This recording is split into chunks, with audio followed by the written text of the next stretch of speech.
Magandang gabi kapatid kaibigan, narito na naman po akong muli ang inyong kaibigan si Brother Albert upang magbahagi ng salita ng Diyos sa gabing ito. Ang topic ko sa gabing ito ay pinamagatan ko na ang nag-ibang anyo sa paglalarawan ng Pasko. Kapatid kaibigan, yan ang paksang ating tatalakayin sa gabing ito para maipakita kung paanong sa pagdaan ng panahon ay unti-unti nang nababago ang pakahulugan ng mundo sa tunay na diwa at layunin ng Pasko, na kung saan nailalayo na nito sa tunay na layunin ang kahulugan na kung bakit may Pasko. Kapatid, kaibigan, sa aking pagpapatuloy sa pagtalakay sa paksang ito ay nais kong maipakita kung paano inilalarawan sa ating kasalukuyang panahon na nag-iba ang anyo ng paglalarawan ng Pasko. At narito ang mga ilang kadahilanan na kung saan ay unti-unti nang inaagaw ng mga sumusunod na kadahilanan ang tunay na kahulugan ng Pasko. Ako ay magbibigay ng 4 na kadahilanan kung bakit sa ating kasalukuyang panahon ay unti-unting naiiba ang pakahulugan at paglalarawan ng tunay na kahulugan ng Pasko. Narito po ang unang kadahilanan. Ang Pasko ay naging komersyalismo na. Kapatid kaibigan, yan po ang totoo. Alam mo ba na ito ay malawakan nating mapapansin na ang panahon ng Pasko ay isa sa pinakaabala ang mga tao at pinakamaraming kinikita ang maraming negosyante dahil sa malakihang pagtaas ng paggastos ng mga mamimili sa pagbili ng mga regalo, pagkain, dekorasyon at mga kasuotan. Iyan ang realidad na ang Pasko ay nagiging komersyalismo na dahil sa tuwing Pasko tumitiba ang mga negosyante dahil sa walang patumangga paggastos ng mamimili tuwing Pasko. Kapatid, kaibigan, yan po ang unang kadahilanan na kung saan sa kasalukuyang panahon ang Pasko ay mailalarawan sa isang komersyalismong pagdiriwang ng Pasko.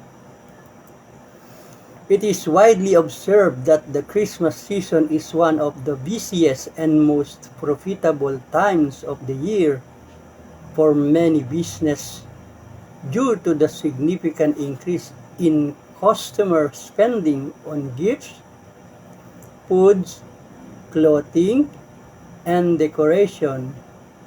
Kapatid kaibigan, yan ang malinaw na dahilan kung bakit ang Pasko ang tunay na layunin nito ay unti-unti nang naaagaw ng dahil sa pagiging komersyalismo. Pangalawang kadahilanan, ang Pasko ay naging Pasko ng malabis na kaabalahanan. Yan naman po ang totoo. Mga kapatid, kaibigan, alam mo ba, para sa maraming negosyante at sa mga namamasukan, ang Pasko Ang panahon ng Kapaskuhan ay nagiging markado ng matinding trabaho at stress sa mataas na pangangailangan ng serbisyo dahil sa mahigpit na deadline na minsan ay natatabunan ang personal na kasiyahan na makapiling ang pamilya sa panahon ng Pasko dahil sa demand ng trabaho na kanyang kinabibilangan. Hindi po ba ang Pasko ay maituturing na Pasko ng malabis na kaabalahanan dahil sa mga deadline na dapat tugunan ng bawat negosyante, namamasukan at sinumang individual na may obligasyon or commitment sa pamilya, sa trabaho, sa negosyo at sa pamayanan. Kapatid, kaibigan, yan ang pangalawang kadahilanan, ang sobrang pagiging abala ng maraming tao sa tuwing dumarating ang Kapaskuhan dahil sa mga obligasyon at mga deadline na dapat tugunan. Kaya ang Pasko ay maituturing na Pasko ng malabis na pagiging abala ng mga tao. Iyan, kapatid, ang pangalawang kadahilanan na ang Pasko ay inilalarawan sa ating kasalukuyan ng panahon ng Pasko ng malabis na kadahilanan. Kapatid, kaibigan, darako na tayo sa pangatlong kadahilanan. Ang Pasko ay naging Pasko na nakapokus na sa mga material na bagay. Alam mo ba, kapatid, ang Pilipinas ang may pinakamahabang selebrasyon ng paggunita ng Pasko, na kung saan ito ay nagsisimula sa buwan ng September at nagtatapos sa katapusan ng December. At isa rin ang Pilipinas sa may pinakamagarbong pagdiriwang ng Pasko, na ito ay kinapapalooban ng mga paglalagay ng magagarang pailaw gaya ng Christmas light, naglalakihang Christmas tree at nagkagandahan at mamahaling mga parol at magagandang Christmas decor. At pagsapit ng Christmas Eve, nariyan ang mga iba't ibang uri ng masasarap na pagkain na pagsasalu-saluhan ng magpapamilya, at kinaumagahan ay darating ang mga kamag-anak, mga inaanak at mga kaibigan upang mamasko at nag-aantay na makatanggap ng regalo. Iyan, kapatid, kaibigan, ang nagiging anyo ng Pasko sa nagdaang panahon at sa ating kasalukuyang kapanahunan. Ang pagdiriwang ng Pasko ay natutuon na lamang marahil sa mga material na bagay at nawawala na ang tunay na layunin nito dahil sa pagiging materialismo ng tao. At iyan, mga kapatid, ang totoong nangyayari sa ating kasalukuyang panahon. Darako na tayo sa pang-apat at panghuling kadahilanan kung bakit naiiba ang anyo ng tunay na paglalarawan ng Pasko.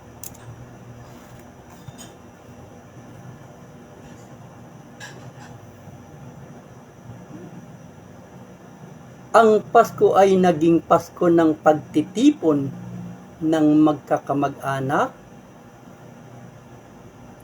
ng magkakapatid, magkakaibigan. Sa kulturang tulad ng sa mga Pilipino, ang Pasko ay isang pangunahing kaganapan na nagpapatigil pansamantala sa mga regular na gawain ng buhay para sa malawakang pagtitipon para maipagdiwang ang Pasko ng magkakasama ang magkakapamilya, magkakamag-anak, at mga magkakaibigan upang maipagdiwang nila ng may kasayahan ang nasabing pagtitipon na may mga palaro, kantahan at pagsasalo-salo sa pagkain na kanilang pinaghandaan. Mga kapatid, kaibigan, yan ang 4 na mga kadahilanan na aking ibinigay na unti-unti nang sumasapaw at naglalayo sa tunay na diwa at layunin ng Pasko na kung saan ay ipinapalit ng mga pangyayaring ito at ito'y nagaganap na sa ating kasalukuyang panahon. Mga kapatid, kaibigan, bagamat ang mundong ito ay may kanya-kanyang kaparaanan kung paano nila gunitain ang pagdiriwang ng Pasko na kung saan ay nasa sa isang tabi na ang tunay na diwa ng Pasko.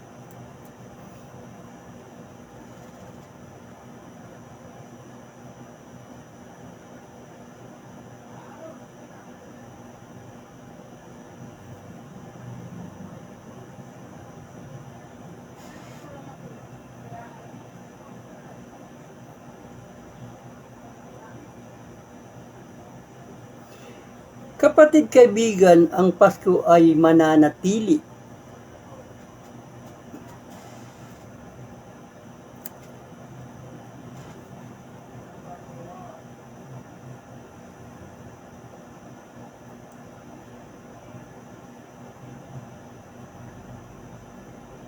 Mananatili sa kanyang tunay na layunin sa kabila ng pagbabago ng kalakaran ng mundong ito. Kapatid, kaibigan, ang pag-ibig ng Diyos ay mananatili kailanman at walang anumang impluensya ng mundo ang pwedeng makapagpabago sa layunin nito na kung bakit may Pasko at ibinigay si Kristo'y para sagipin ang tao at mailigtas ang tao sa tiyak na kapahamakan ng kasalanan. Yan po ang talagang tunay at layunin ng Pasko. Kapatid, kaibigan, bago ako pansamantalang magtapos sa pagtalakay sa paksang ito ay nais ko lang magbigay ng ilang mga paalaala. Kapatid, kaibigan, ang regalo ay naibigay na. Ang regalo ng Diyos sa tao ay naibigay na at ito ay nangyari nung unang Pasko.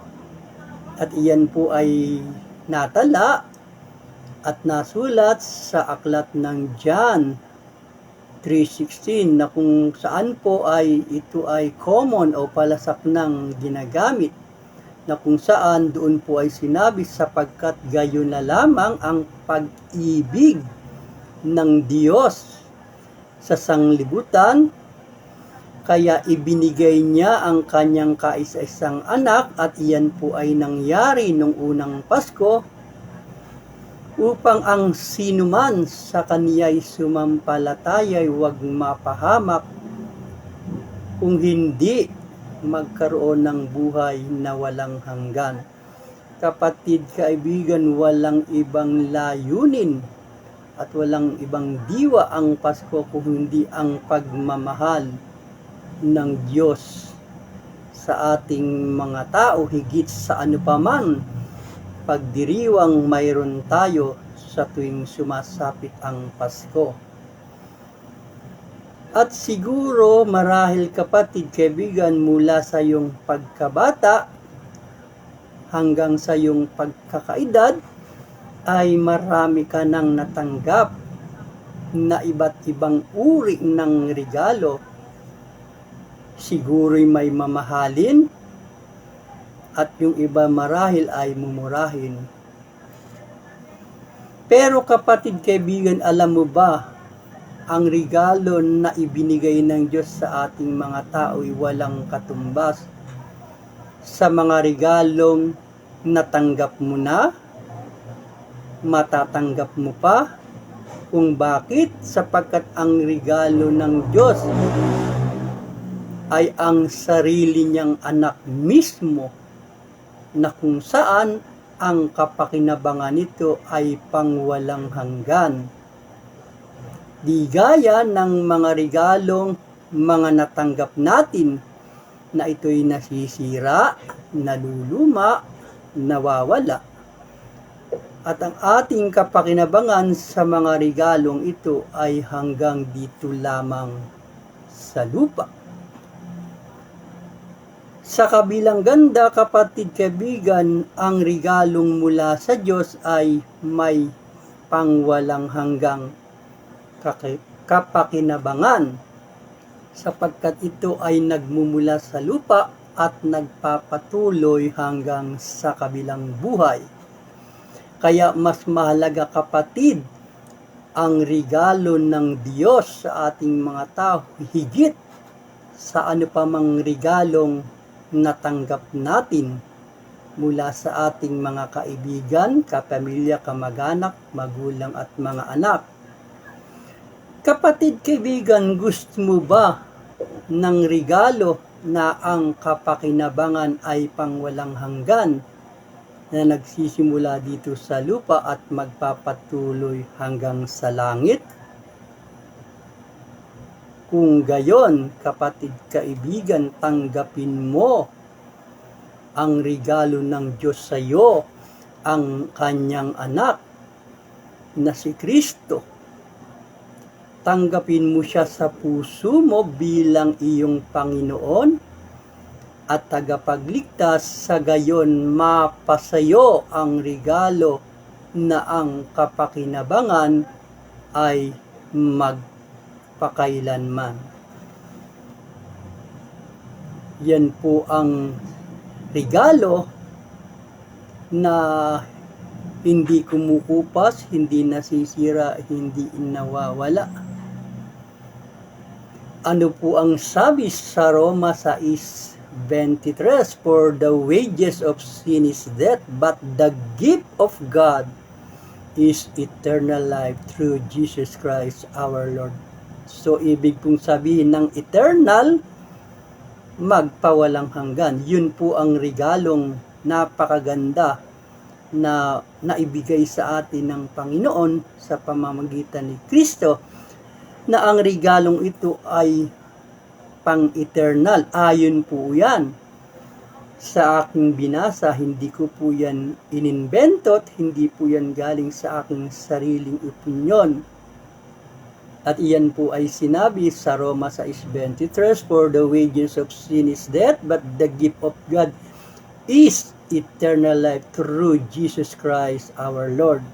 Yun po ang sabi, pangwalang hanggan. Ano pa po ang sabi sa John 10:28? And I give unto them eternal life na naman.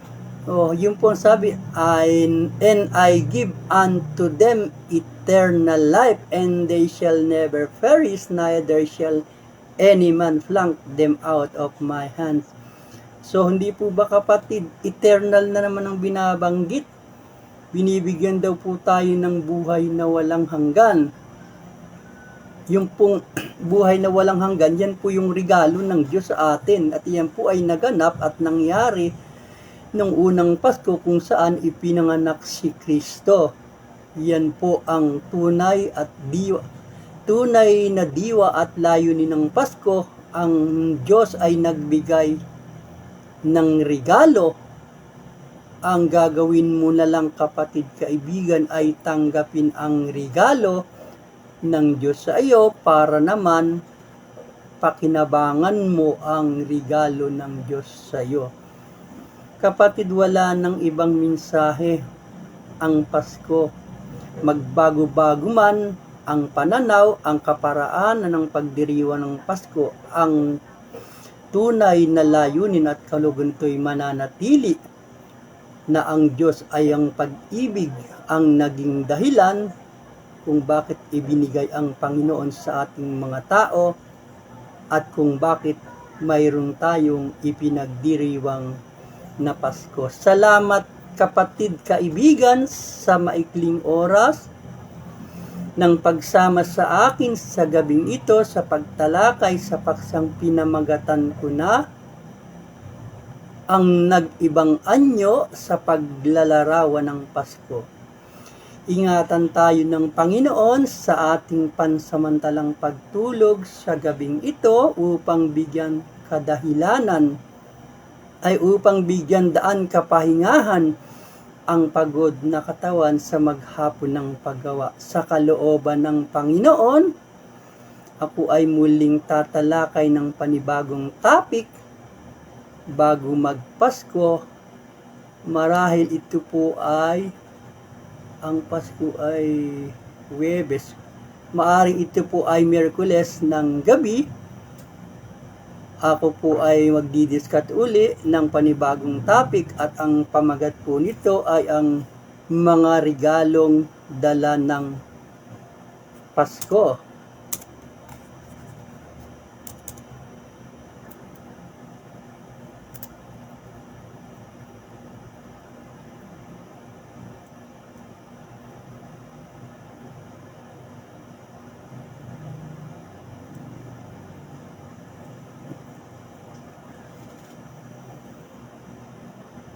Ingatan tayo ng Panginoon sa ating pansamantalang pagtulog